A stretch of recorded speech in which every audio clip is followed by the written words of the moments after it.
شروع اللہ کا نام لکھ کر جو بڑا مہربان نہایت رحم والا ہے۔ سورج کی قسم اور اس کی روشنی کی، اور چاند کی جب اس کے پیچھے نکلے، اور دن کی جب اسے چمکا دے، اور رات کی جب اسے چھپا لے، اور آسمان کی اور اس ذات کی جس نے اسے بنایا، اور زمین کی اور اس کی جس نے اسے پھیلایا،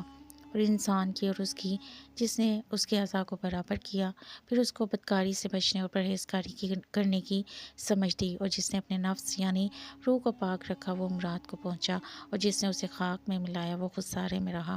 قوم سمود نے اپنی سرکشی کے سبب پیغمبر کو جھٹلایا۔ جب ان میں سے ایک نہایت بدبخت اٹھا تو خدا کے پیغمبر صالح نے ان سے کہا کہ خدا کی اونٹنی اور اس کے پانی پینے کی باری سے عذر کرو، مگر انہوں نے پیغمبر کو جھٹلایا اور اونٹنی کی کونچیں کاٹ دیں، تو خدا نے ان کے گناہ کے سبب ان پر عذاب نازل کیا اور سب کو ہلاک کر کے برابر کر دیا، اور اس کو ان کے بدلہ لینے کا کچھ بھی ڈر نہیں۔